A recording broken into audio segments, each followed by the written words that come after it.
Oi pessoal, tudo bem? Já deu para vocês verem aí o título, né?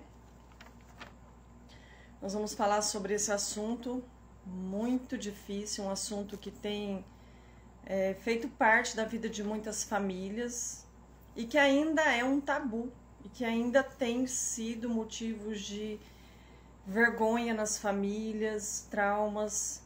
E nós vamos falar sobre isso hoje. É um assunto delicado. É um assunto que tem muita coisa, nós temos muita coisa para falar sobre isso. O pessoal tá chegando aí. A Jamília entrou. Teve outra pessoa, Jefferson Santos Martins entrou. Deus abençoe, sejam bem-vindos.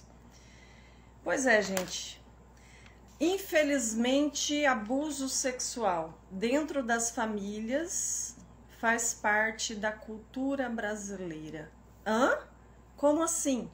Faz parte da cultura brasileira, infelizmente. Se a gente for entrar na questão cultura, na questão assim de falar sobre abuso sexual nas famílias, a forma que acontece nos estados é diferente no Brasil. Alguns lugares mais carentes, esse assunto é mais frágil, mais delicado ainda, né? E hoje eu quero falar com vocês algumas coisas que eu já tinha compartilhado a respeito desse assunto. Eu quero falar com vocês sobre o que é o abuso, rapidinho. Vou falar sobre o abusador. Vou falar também sobre a vítima, sobre as consequências e a forma de resolver isso. Então, começando sobre o abuso, né? Começando a falar, eu sei que é um assunto extenso. Nós temos 1 hora de live aqui.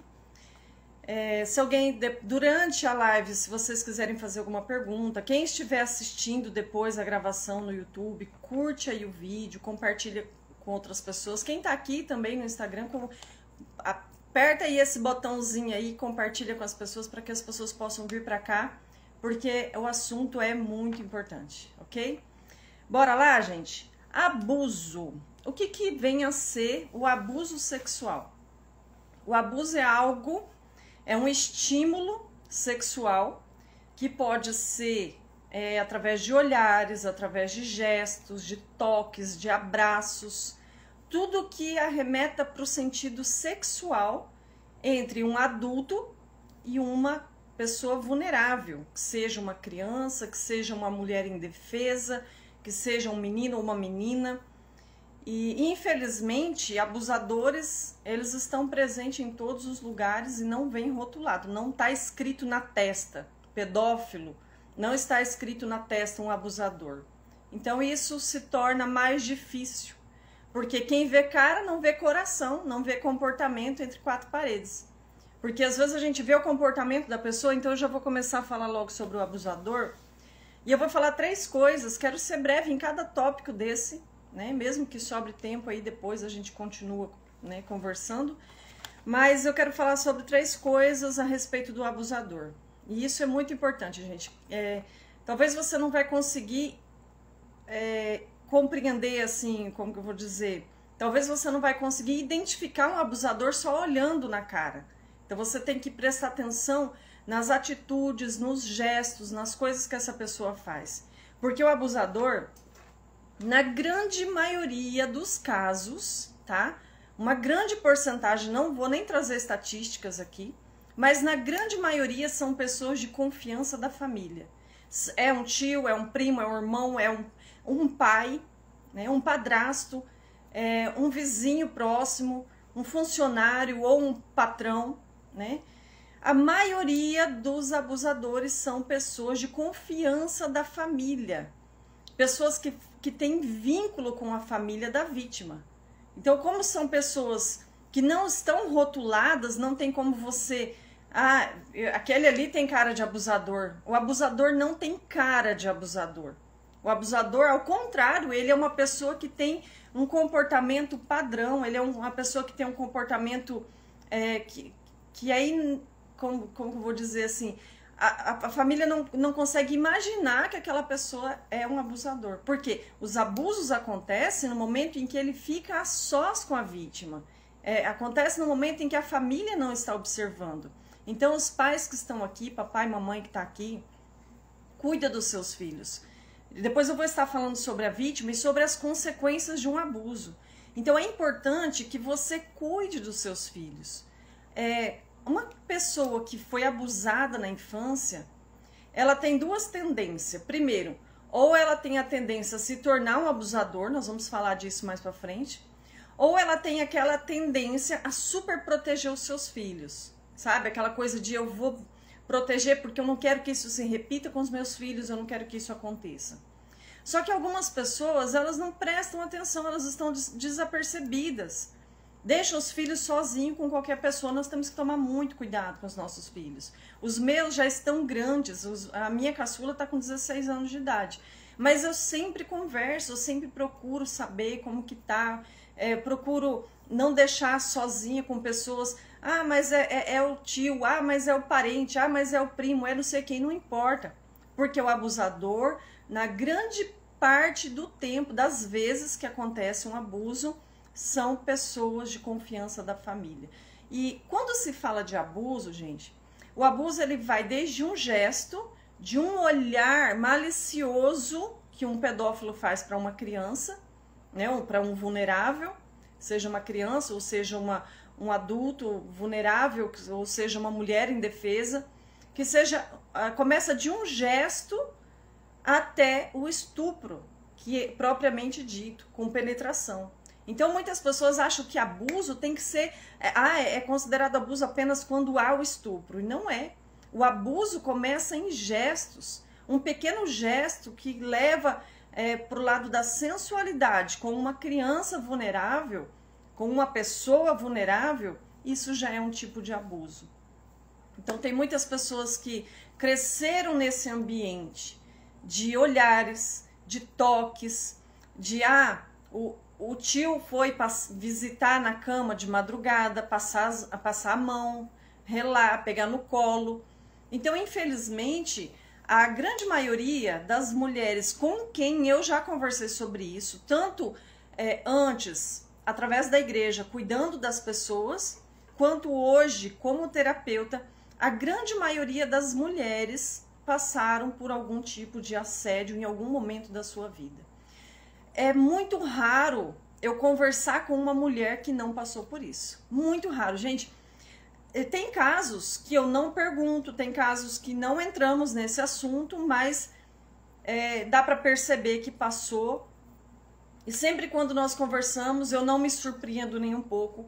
A cada pessoa que eu começo a tratar na terapia, que chega numa fase na infância, aos 5 anos de idade, 7, 8, 10, 12, é bem variado a idade, mas é muito comum, muito mais do que você imagina, pessoas que sofreram algum tipo de abuso sexual na infância e na adolescência. Isso quando não chegou ao estupro de fato, né? E algumas pessoas, elas têm vergonha de contar, elas têm medo de falar, elas se julgam, elas se acusam. Nós vamos falar sobre isso, sobre os sentimentos que passa dentro de uma pessoa que foi abusada sexualmente. Então entenda que o abusador não está rotulado como abusador. Cuida dos seus filhos, não deixa sós, porque os abusadores são pessoas de confiança da família. E às vezes até mesmo pessoas religiosas. Pessoas que mantêm uma máscara, colocam ali uma capinha de santidade, uma máscara, uma aparência de uma pessoa bacana, de uma pessoa confiável. E o abusador, ele busca a confiança da família, então ele faz as coisas muito certinho, porque ele não quer ser pego naquilo ali. Tem a necessidade também de tratar de pessoas que se tornaram abusadores, que convivem com esse trauma, com essa dor, mas isso fica para um outro vídeo, tá? Isso fica para uma outra live, porque assim, nós queremos tratar da vítima, nós queremos tratar somente da vítima, nós queremos que o abusador se dane para lá. Só que o abusador, se a gente for observar, ele pode ser uma pessoa que já sofreu isso antes. Porque se ele já passou por isso, ele se tornou essa pessoa por uma questão cultural do nosso país, de achar que é normal. De achar que o toque, que os abraços, a sensualidade de um adulto com criança é normal, é certo. Infelizmente, gente, nós estamos vivendo num tempo muito difícil, muito podre. A nossa sociedade está com a mente corrompida, a moral ética e os bons costumes corrompidos, Hoje tem adultos lutando, tá? Para legalizar o sexo entre adulto e criança, legalizar a pedofilia. Isso tudo vai ter consequências porque a conta vai chegar. Vai chegar na hora do desgaste, na hora dos traumas emocionais que essa criança vai desenvolver. Nós vamos falar sobre as consequências disso.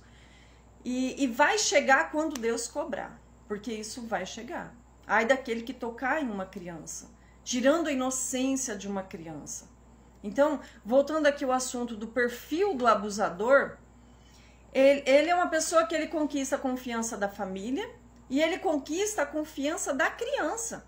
Aquela pessoa que traz presente, aquela pessoa que traz doce, aquela pessoa que brinca. Gente, criança precisa de atenção, precisa de carinho.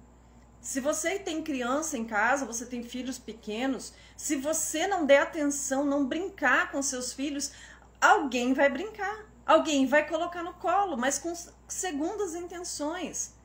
E a criança, ela tem a primeira coisa, o primeiro contato que ela tem com o abusador é um contato de confiança, de conquista. O abusador, ele conquista a confiança daquela criança, ele atrai para uma amizade, uma brincadeira. E a criança, se ela é carente, se ela está carente, os pais não dão atenção, os pais não olham, não brincam, não levam para passear no parquinho, o que vai acontecer? A criança vai se apegar àquele tio, né, querido, legal, aquele professor que coloca no colo. A criança, ela vai se envolver emocionalmente, ela é seduzida primeiro através da amizade, do relacionamento, da confiança, e a partir dali começa os abusos. Gente, o abuso, na grande maioria das vezes, é muito raro acontecer, assim, tipo, o abusador foi lá e pegou uma criança, estuprou e pronto. Isso aí já é mais... entra mais na questão, assim, de um psicopata, uma pessoa doente mental, uma pessoa que já está, né, vivendo uma vida muito louca. Na grande maioria dos casos, essa conquista ela é feita diariamente. E os toques, né, que um adulto faz com uma criança, os pedidos, as brincadeirinhas, começa aparentemente como coisas inocentes. Começa ali sempre como algo que... é só uma brincadeira. A criança demora para entender. A criança, ela percebe que aquela mão foi onde não podia. A criança sente que o corpo foi estimulado de uma forma, porque o nosso corpo tem transmissores, os nossos órgãos sexuais. E aí, quando a criança ela é tocada, ela sofre ali, às vezes, uma fricção nos órgãos genitais, ela é estimulada sexualmente. A criança, ela percebe que tem algo diferente, mas ela ainda não entende. E ela já se envolve com aquilo ali, com aquele momento, com aquelas sensações, com aqueles sentimentos, mas ela não sabe o que está acontecendo de fato. Então, esse envolvimento é uma construção. O abusador, ele constrói um relacionamento, ele constrói um vínculo com aquela criança. E essa construção é uma construção de confiança. O abusador vai conquistando aquela criança, buscando a confiança. Aí entra na questão também, terceiro ponto, né? Terceira característica do abusador é que ele começa depois a fazer acordos com a criança. Olha, eu te dei tal coisa, começa a fazer ameaças. Primeiro começa com brincadeiras, dizendo assim, trazendo a criança para o lado da cumplicidade, dizendo assim, olha, nós temos um segredo, não conta para ninguém. E a criança, ela não tem força, ela não tem sabedoria, ela não tem entendimento, maturidade para se defender daquilo ali. E ela entra nesse envolvimento de cumplicidade. E ela se sente ali como parte daquela brincadeira, como ela está compactuando. Então, o abusador, ele começa de uma forma sutil, de leve, brincando, passando a mão, acariciando. A criança tem sensações diferentes, ela percebe que o corpo dela está tendo estímulos, a criança percebe que tem algo diferente acontecendo, mas ela não sabe o que fazer, e ela começa a se sentir com um certo vínculo com aquela pessoa. A criança, ela começa a ter aquela cumplicidade. Aí, quando chega no ponto de, assim, a criança fala não quero mais e rejeitar, entra no ponto das ameaças, né? Começa, em muitos casos, começa ameaçar, começa a dizer, não é para contar para ninguém, nós temos um segredo. Se você contar, eu vou falar que é mentira. E olha como que o abusador faz com a criança. Se você contar, eu vou dizer que é mentira e ninguém vai acreditar em você. E outra coisa que o abusador fala também, se você falar, eu vou falar que você queria, que você gostou. Aí a criança, ela se sente, porque ela foi envolvida em um momento anterior, ela foi envolvida naquele sentimento. Ela foi envolvida naquele gesto, ela foi envolvida naquele ato ali. Ela teve sensações físicas e isso é muito normal, porque é um corpo que está sendo estimulado, né? Está sendo estimulado a questão sexual daquela criança e ela começa a se sentir culpada e participante daquilo ali. Mesmo que de uma forma involuntária, essa criança ela vai entrando nisso, ela vai cada vez se tornando mais aprisionada nessa situação. Então esse é o perfil do abusador. Eu falei 3 coisas. É uma pessoa de confiança da família, é uma pessoa que busca confiança e cumplicidade da criança e depois é uma pessoa que ameaça e que nega. E que depois diz que isso não é verdade, isso é coisa da cabeça dessa criança, que isso não fiz nada disso. Então é complicado. Então antes da gente ter que bater de frente com uma pessoa assim para defender os nossos filhos, é melhor a gente evitar deixar os nossos filhos a sós com pessoas adultas. Como eu falei, o pedófilo não está rotulado. Um abusador não está rotulado, não tem como saber apenas olhando na cara. Observa comportamento. Se algum vizinho, algum amigo, algum parente começou a trazer muitos presentinhos para o seu filho, que ainda é criança, e quer ficar a sós com o seu filho, cuidado, abre o teu olho e não deixa, tá? Não deixa isso acontecer. Agora, passando aqui para frente, gente, eu tô falando aqui, mas se alguém quiser fazer algum comentário, alguma pergunta, vocês podem ir aí que eu dou uma paradinha aqui e falo sobre o assunto, tá? Eu quero falar agora sobre a vítima de abuso, porque no momento, como eu falei, me preocupo em cuidar da vítima. É claro que pode acontecer de eu passar por uma situação de ter que cuidar do abusador, que ele precisa do perdão, ele precisa da transformação, ele precisa da libertação disso, desse comportamento. Para isso ele tem que buscar entender a vida dele, saber onde começou isso e por quê. Encontrar a raiz desse mal, porque uma pessoa que faz uma coisa dessa não significa que ela é uma pessoa ruim, uma pessoa má, uma pessoa que tem que ir para o inferno. Não, é uma pessoa que tem problemas, que não consegue controlar seus impulsos, muitas vezes porque foi assediado quando criança, foi introduzido nesse ciclo aí de pedofilia e se torna depois um abusador. A maioria dos abusadores foram abusados na infância. Eu sinto que há sim a necessidade de cuidar também do abusador, porque ele é vítima das circunstâncias, ele é vítima das atitudes dele, ele é vítima do passado, ele é vítima de tudo que tem dentro dele que ele não consegue dominar e ter controle. Então eu preciso cuidar da vítima, mas também preciso cuidar do abusador para que haja uma recuperação, porque essa pessoa ela precisa do perdão, essa pessoa precisa da libertação e da transformação. Só que o nosso assunto aqui hoje, principalmente, é sobre a vítima, né? Agora, falando sobre a vítima, eu quero falar 4 coisas a respeito da vítima. Primeiro, a vítima ela é estimulada, como eu falei, toques, né? Abraços, toques, beijos. Isso envolve a criança, naquele momento, a criança ou o adolescente, e as sensações físicas começam a gerar dentro daquela criança um sentimento, um desejo, uma atração. E isso, gente, isso é um dos maiores problemas que depois afeta a mente dessa pessoa abusada. Porque ela pensa assim, mas naquele momento que eu estava sendo tocada, eu tive sensações, eu gostei. Aí é onde ela se envolve porque ela gostou daquele momento. Não que ela esteja compactuando, mas é que o corpo responde. O corpo dela responde àquele estímulo e depois ela se sente culpada por causa disso. Segunda coisa, a culpa.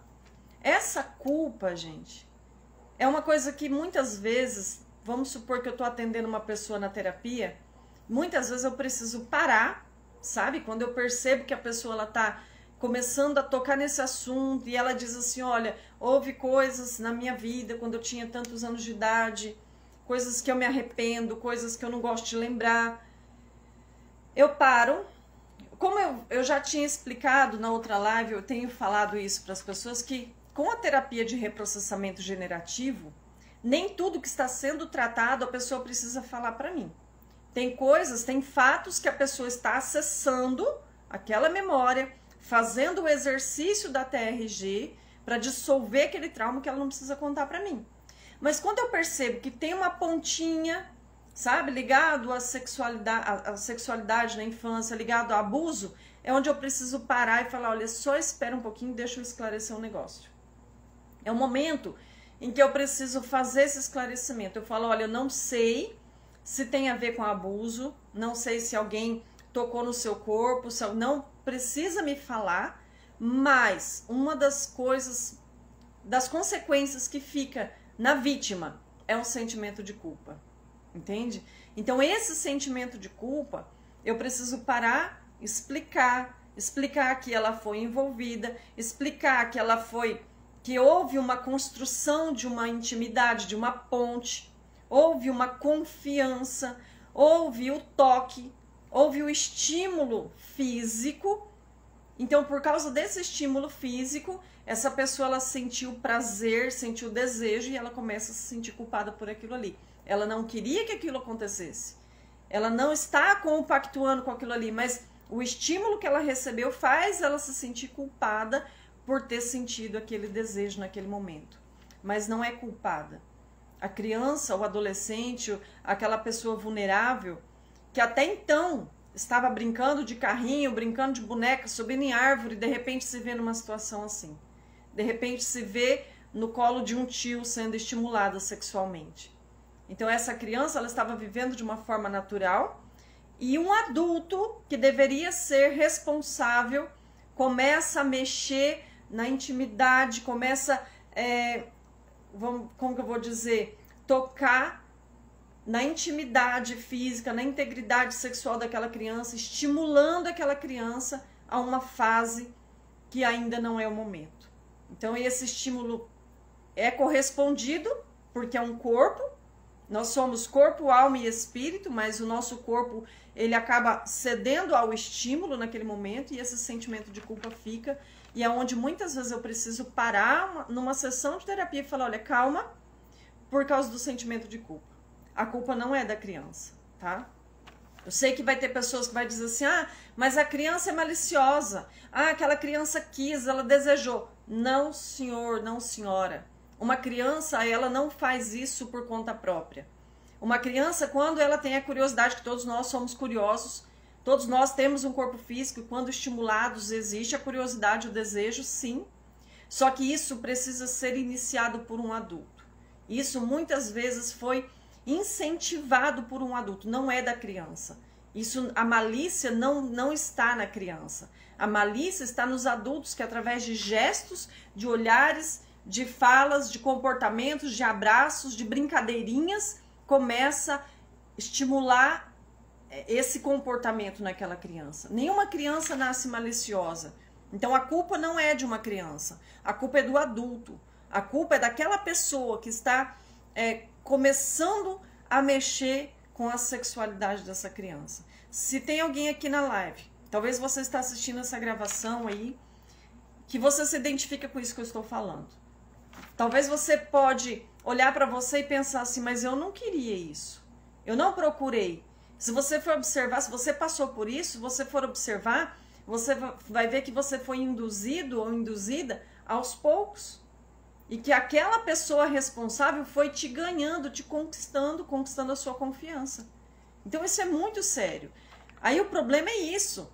Como existe o estímulo físico, o desejo, a atração no corpo físico daquela criança, ela cresce com isso na cabeça, dizendo que ela também tem culpa e que ela também queria. Tá? Então isso é muito sério, gente. Por que a criança, a vítima não conta? Por que a vítima não abre o jogo? A grande maioria dos casos...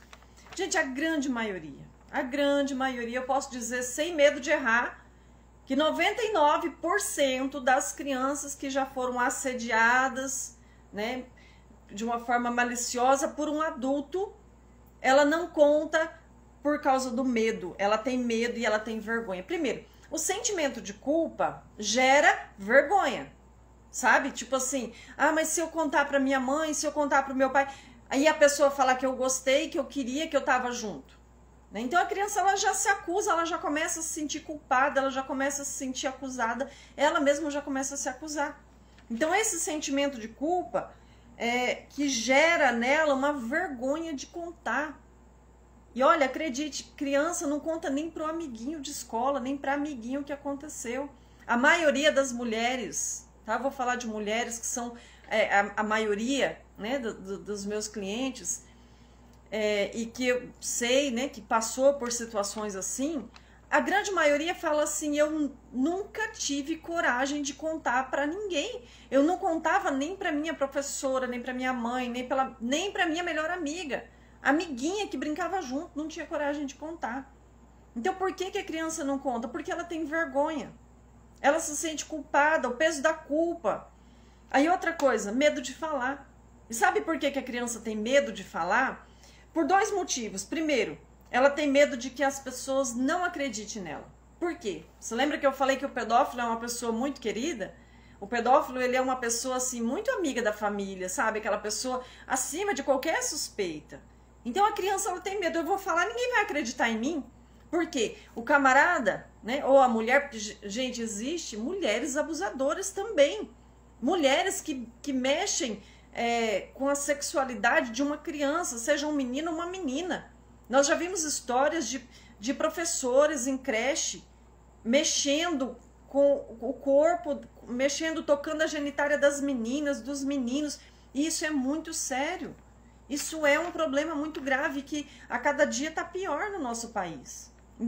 E isso não é de hoje não, viu? Quando eu falei para vocês assim no começo, será que é uma cultura brasileira? Será que isso faz parte da cultura brasileira? Porque isso é uma coisa que se repetiu em muitas e muitas e muitas famílias.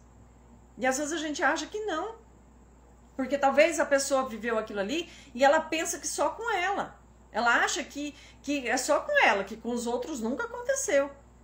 Aí todo mundo fica calado, ninguém fala, ninguém denuncia, ninguém consegue ter uma atitude, cresce com aquilo entalado ali, cresce com aquela dor, com aquele sentimento de culpa, com aquele nojo daquilo ali, e depois não consegue contar para ninguém. E aí tá a raiz de muita dor emocional. Tem muitas pessoas hoje sofrendo dores emocionais por conta de abusos que sofreu na infância. E que nunca contou para ninguém, que nunca colocou para fora, que nunca teve coragem de denunciar. Mesmo que você não tenha coragem de denunciar, você precisa tratar do seu coração. Você precisa tratar do seu emocional, se libertar dessa dor, porque é horrível, é uma dor terrível. A criança, ela não conta porque ela tem medo de que não acreditem. E outra coisa, o abusador, ele faz chantagens e ele faz ameaças.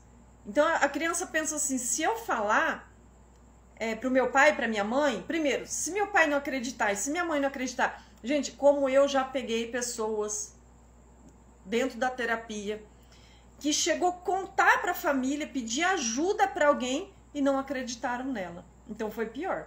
Vocês lembram que durante essa semana eu coloquei nos meus stories assim, você acha triste uma criança ser abusada sexualmente? Sim ou não? Sim.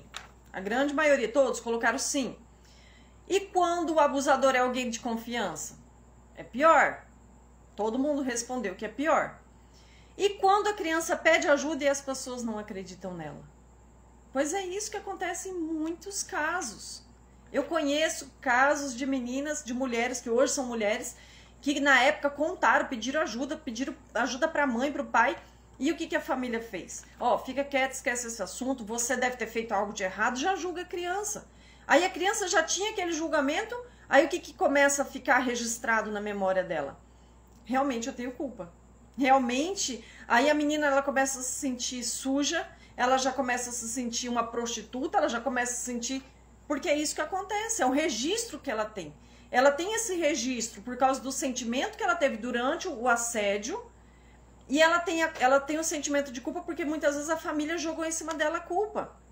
A família, para fugir de resolver aquele problema, fugir de conflito, acaba jogando nas costas da vítima a culpa. Ah, mas é fácil, né, colocar na criança a culpa daquilo ali.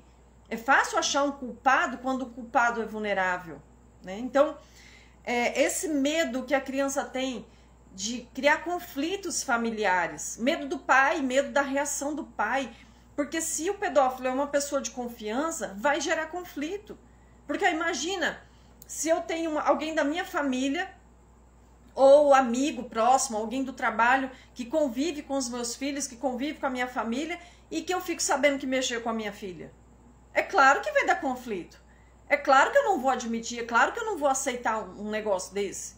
É claro que eu vou denunciar, é claro que eu vou tomar uma atitude, eu vou defender minha filha.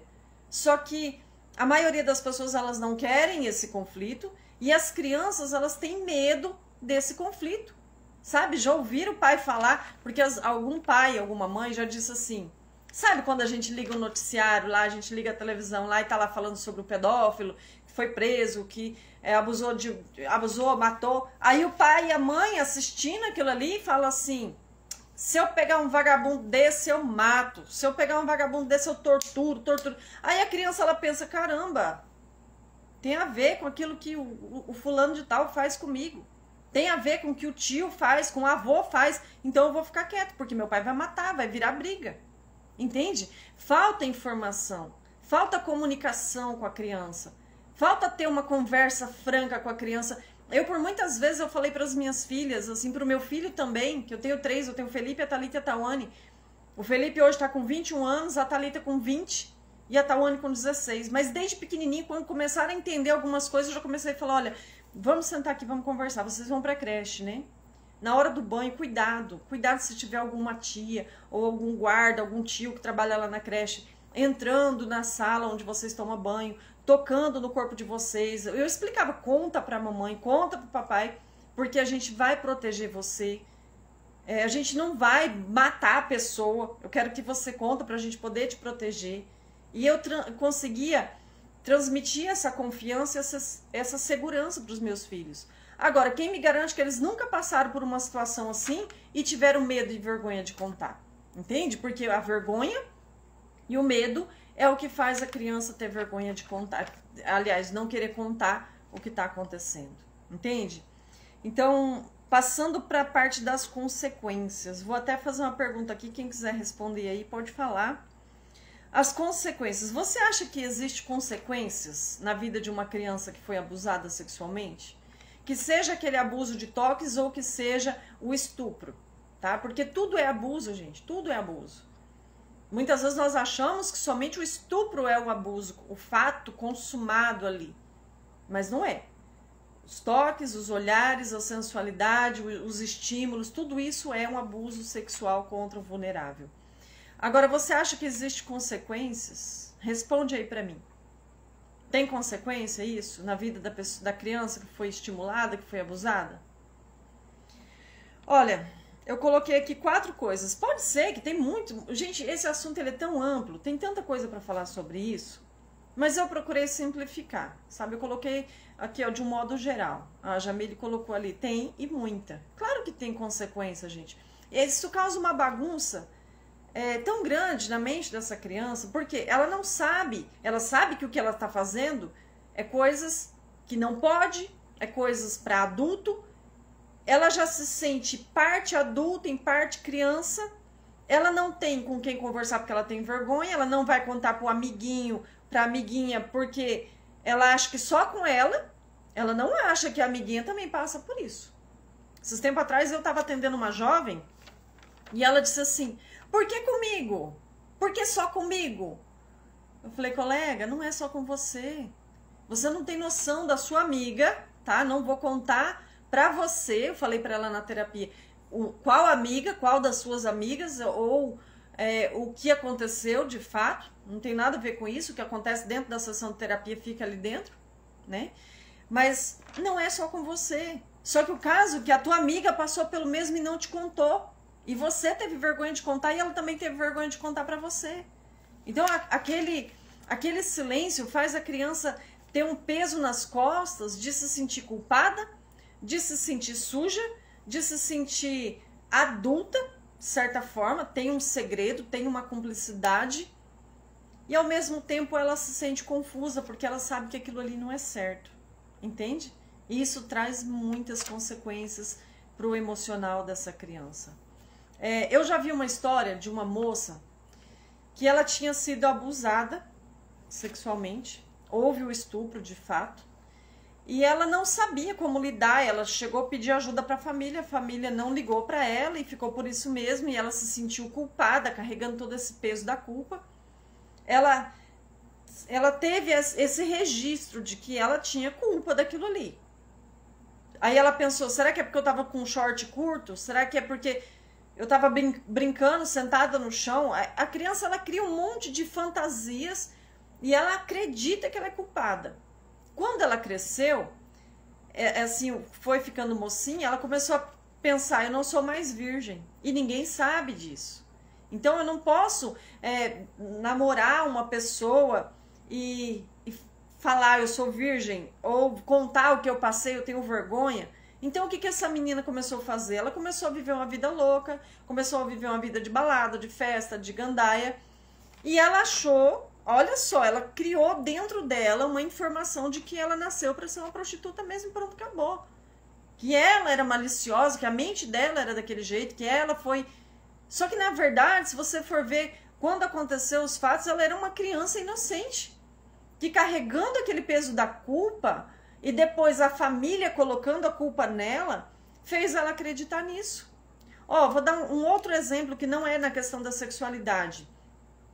A informação falada para uma criança, ela é registrada.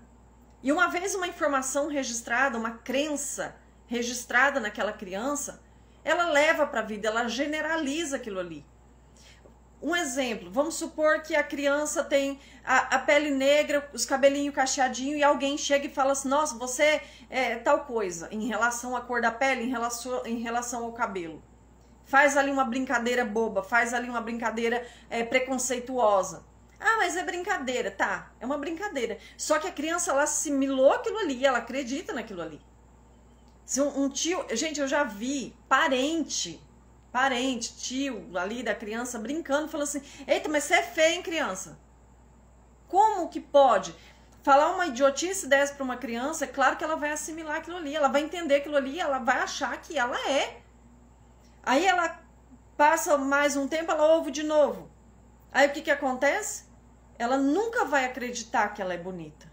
Ela pode crescer, se transformar numa mulher linda, num rapaz lindo, sempre aquela frase, aquela palavra dita lá na infância, por um tio, por um parente, por um amigo. Eita, mas você é feia, hein? Aquilo ali fica registrado.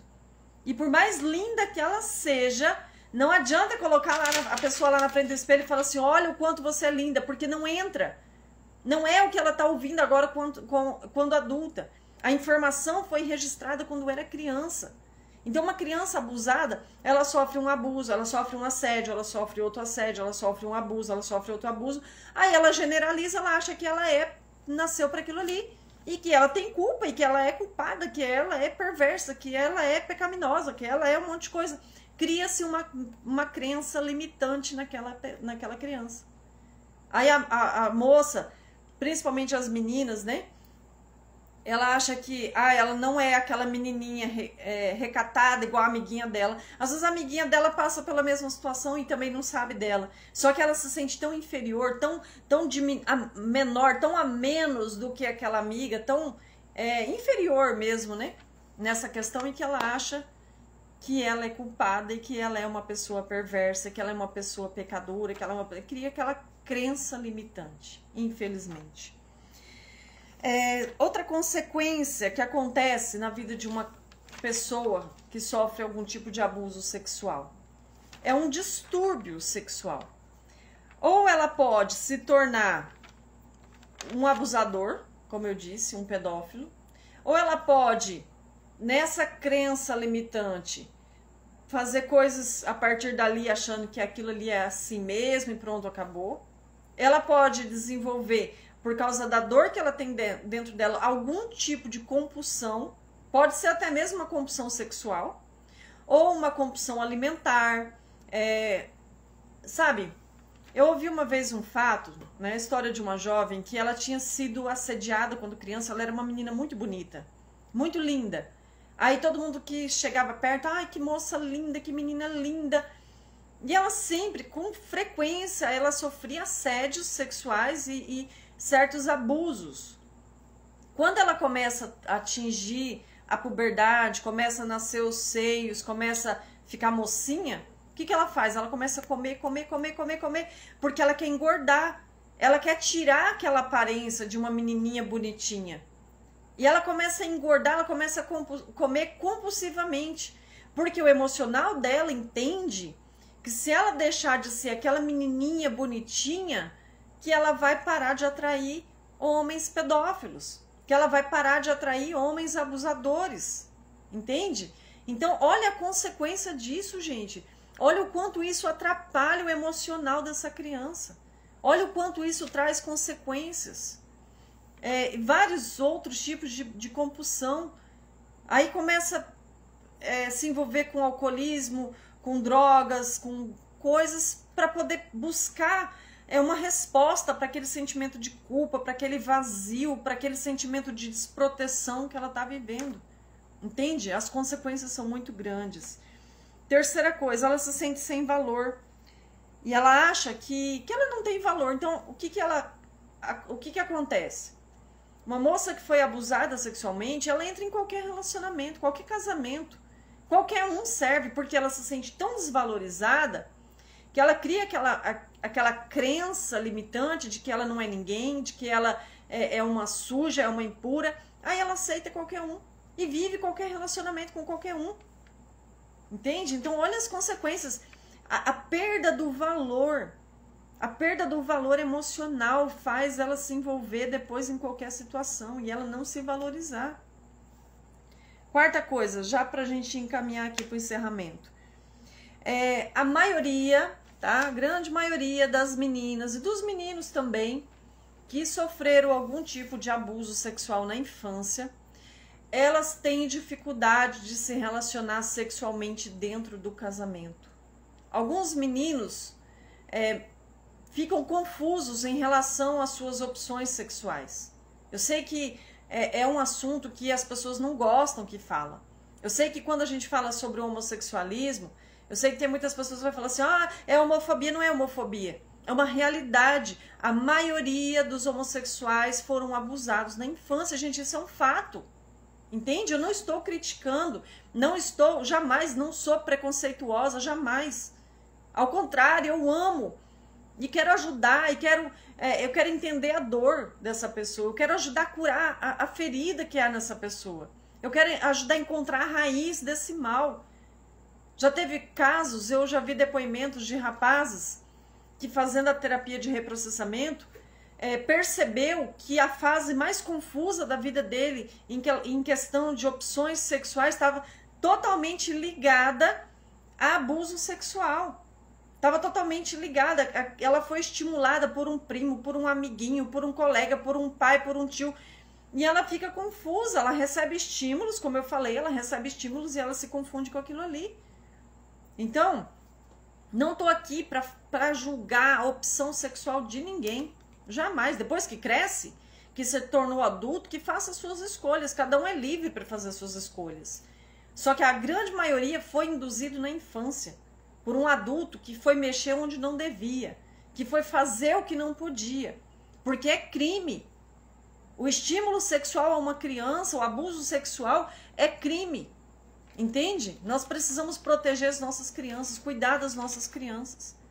E isso gera um conflito tão grande na sexualidade daquele indivíduo que depois não consegue, aí quer formar uma família, quer casar.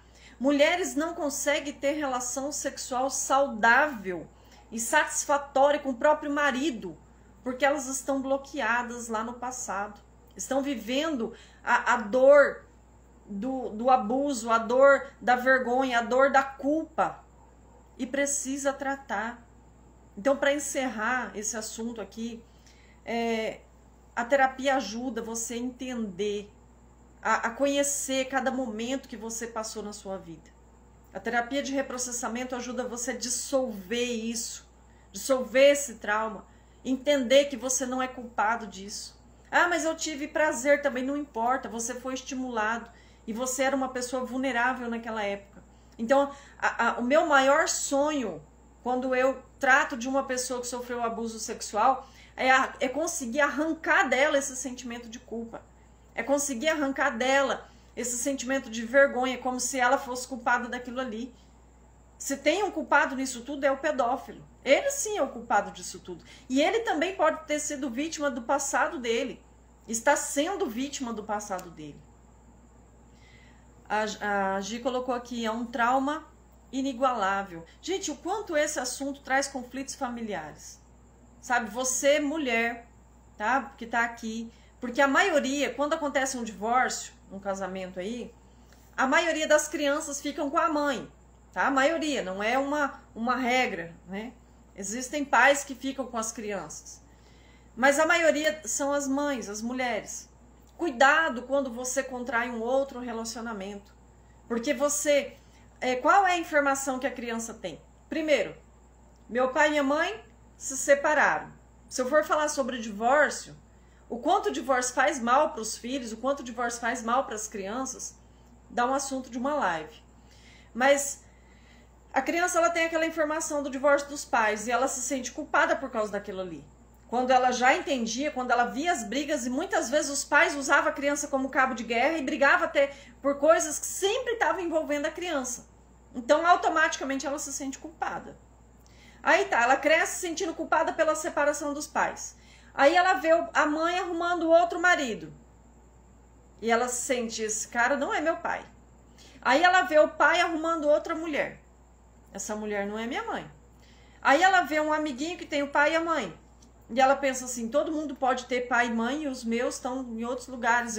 A criança, ela se sente tão deslocada, porque na casa com a mãe, com o padrasto, ela não consegue se encaixar naquilo ali. Não é todos os casos, tá? Gente, olha, tem casos, no meu ponto de vista, já é outro assunto, mas tem casos que, no meu ponto de vista, o padrasto é mais pai do que o pai biológico, sabe? Porque pra mim, pai é aquele que cuida, pai é aquele que ama, pai é aquele que dá amor, carinho, que alimenta, que sustenta, que dá abrigo, que dá proteção. Pra mim, esse é o pai. Não é o que fez, não. Fazer é fácil, entende? Então, mas na grande maioria dos casos, a criança, ela se vê dentro do casamento da mãe, num novo relacionamento, ela se sente que ela... Porque no período que a mãe estava sozinha, era ela e a mãe. Era eu e minha mamãe. Agora chegou um tio, chegou um cara aí que quer ocupar o lugar de pai, mas não é meu pai. Então isso gera uma confusão na cabeça da criança. Aí se esse padrasto é um pedófilo, como eu disse, não tem um rótulo, não tem cara de pedófilo. Aí o que acontece? Essa criança começa a receber esses estímulos, esse abuso, ela começa a se sentir culpada. Primeiro ela é cúmplice daquilo ali, porque ela é conquistada primeiro para o abuso. O padrasto muito queridinho, sabe? Aquele tio que chegou agora, tipo, tá fazendo todas as vontades da criança. E faz essa construção de cumplicidade com a criança. Aí quando acontece o abuso, a criança, ela não tem coragem de contar pra mãe, porque começou com uma passada de mão, começou com um abraço diferente, começou com um toque diferente. Então não começa de uma vez, não começa é muito raro um abuso sexual acontecer assim, foi lá, pá, estuprou e pronto, acabou. Muito raro. A maioria dos abusos é uma construção diária entre o pedófilo e a criança. Então essa construção, quando ela vai acontecendo, a criança não tem coragem de contar para a mãe. Por quê? Para a mãe, a criança pensa assim, eu vou destruir o casamento da minha mãe. A criança se sente tão culpada, tão responsável por aquilo ali, que ela começa a carregar um fardo nas costas. Ela começa a se sentir culpada, se sentir em um relacionamento com o abusador. A criança se sente a namoradinha do abusador, entende? Então ela se acha cúmplice. Aí o abusador faz ameaças, dizendo, se você contar, eu vou dizer que é mentira sua. Aí a criança tem o medo do conflito, tem o medo da mãe não acreditar, tem medo da mãe acreditar e pôr o padrasto pra fora e dar briga. Gente, eu já vi casos de mãe, tá? Não é daqui, não é desse planeta Terra não, eu acho, tá? Mas eu já vi caso de mãe dizer pra filha adolescente, você está apaixonada pelo meu marido, querendo tomar o meu marido de mim. Quando a filha foi denunciar, fala, mãe, ele não é isso que você pensa, mãe. Ele é um abusador, ele mexe comigo, ele mexe com as primas, ele mexe com... Aí a mãe fala, é mentira? Tem mulheres tão cegas, gente, tem mulheres tão cegas que acreditam em qualquer vagabundo só porque a cara dele é uma cara de homem bom. Cuidado, gente, cuidado, analisa o comportamento das pessoas. Não deixa seus filhos sozinhos com qualquer pessoa. E até mesmo o pai dos seus filhos, porque quando eu falo assim, padrasto, é como eu disse, tem padrasto que é muito mais pai do que o próprio pai. E tem pai que não vale nada. Entende? Tem pai que não vale nada. Então, cuidado. Olha, observa o comportamento do teu marido, tá? Observa, presta atenção nas atitudes, naquilo que ele tem feito. Eu tenho meu pai, eu amo de paixão o meu pai. Meu pai é meu herói. Eu falo isso de boca cheia, porque o meu pai, ele nunca tocou no meu corpo de uma forma errada. E se ele tivesse feito isso, eu saberia. Porque a gente sabe. A gente sabe quando o pai faz alguma coisa, quando alguém, um homem, né? Um adulto faz alguma coisa de errado com a gente sabe. Eu me lembro, a lembrança que eu tenho do meu pai quando eu era... Eu tenho muitas lembranças maravilhosas com meu pai quando eu era criança. Mas eu me lembro que eu falava assim, que eu queria tomar banho com meu pai. Meu pai de roupa e eu também de roupa. Sempre de roupa. E ele falava, então vamos tomar banho. Ia pro banheiro, porta aberta, viu? Porta aberta. Minha mãe confiava, estava por perto ali. Eu sei que minha mãe sempre cuidou muito, minha mãe sempre conversou muito comigo. E eu gostava que ele me erguesse no chuveiro, né? Ele vai assistir essa live, depois ele vai saber disso que eu tô falando. Ele lembra muito bem. Ele me erguia no chuveiro, porque pra mim, gente, o chuveiro era algo inatingível, inalcançável. E eu achava muito legal tocar no chuveiro, ver a água descendo ali. Pra mim era o máximo, a altura do meu pai, caramba, eu tô aqui em cima. Então era show de bola aquilo ali. Aí meu pai falava assim, pega o sabonete aí, ó, e toma banho, se vira. Isso é o quê? Isso é carinho, isso é respeito. Meu pai nunca tocou no meu corpo. Meu pai me deu banho quando era criança, quando era pequena. Mas eu acho que deixava a mão lavada, porque quando era neném, sei lá. Eu sei que quando eu já tava maiorzinha, ele falava, pega o sabonete aí, termina de tomar banho e se vira aí sozinha. E minha mãe vinha para terminar de dar banho, ou eu mesmo terminava de tomar banho. Meu pai sempre foi muito respeitador. Mas olha... Seja pai, seja avô, seja tio, seja primo, seja vizinho, seja quem for na face da terra. Cuidado, não confie nas pessoas, tá? Não confie cegamente nas pessoas, analisa comportamento, observa, não deixe os seus filhos a sós, porque a consequência é muito grande. A consequência para depois, a Gisele escreveu aqui, todos esses sentimentos depressivos que você citou, passa na cabeça. A autoestima não existe, por mais bonita que os outros digam que é. Realmente. Realmente, Gi. E o sentimento de culpa de se sentir bonita.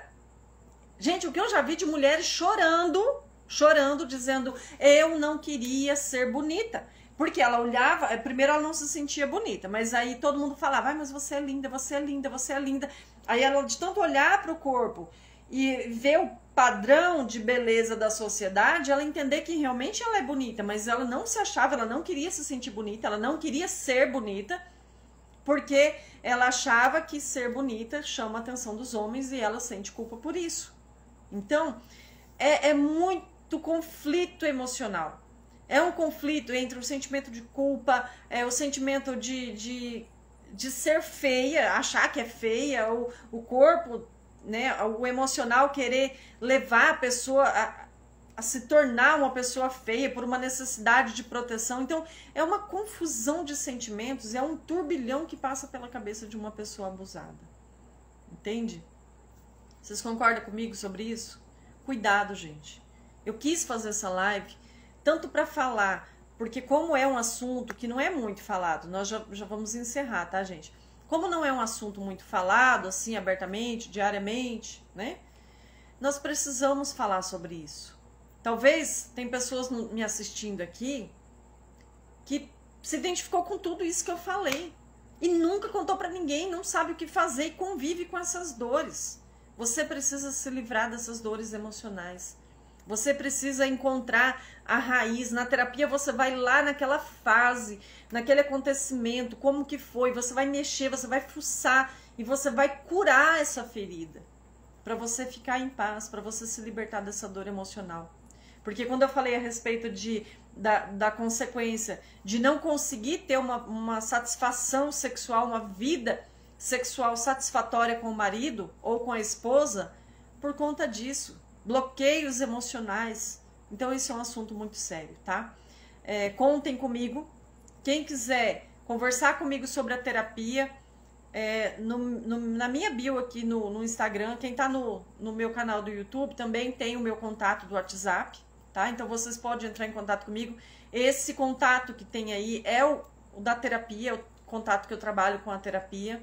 Se você quiser saber sobre valores, sobre como funcionam as sessões, me chama lá no WhatsApp que eu tô aqui para te ajudar, tá? Vamos dissolver isso, vamos nos libertar disso, viver uma nova vida, curar todas as feridas emocionais, se libertar de todo esse passado aí que tá entalado, sabe? Tem muita gente... Gente, eu tenho pessoas na hora da terapia que tá ali, ó, que começa a sentir um aperto, um peso e uma ânsia de vômito. Teve clientes que na hora da terapia precisou pegar um baldinho e pôr tudo pra fora. Porque tá engoliu tanto sapo, desceu tão entalado os acontecimentos da vida, que na hora da sessão da terapia, quando a pessoa está reprocessando aquele fato, o corpo dela corresponde com aquilo ali, pondo pra fora, e a pessoa passa mal e vomita, né? Então, vamos tirar tudo isso, limpar o emocional, para poder viver uma vida diferente daqui pra frente. Se liberte das dores emocionais, que você vai ver o quanto mais leve vai ficar a tua vida, tá? A Gi colocou aqui, eu concordo com tudo. Isso precisa ser falado, precisa ser tratado. Realmente. Você não vai conseguir sair falando aos quatro ventos, mas com a terapia você vai conseguir pôr pra fora e se libertar dessa dor, ok? Certo? Deus abençoe vocês, gente. Beijo. Tchau, vou desligar aqui, tá? Tá terminando nosso horário aqui. Fechou? Deus abençoe. Compartilha essa live, tá, gente? Para que mais pessoas possam assistir e entender isso.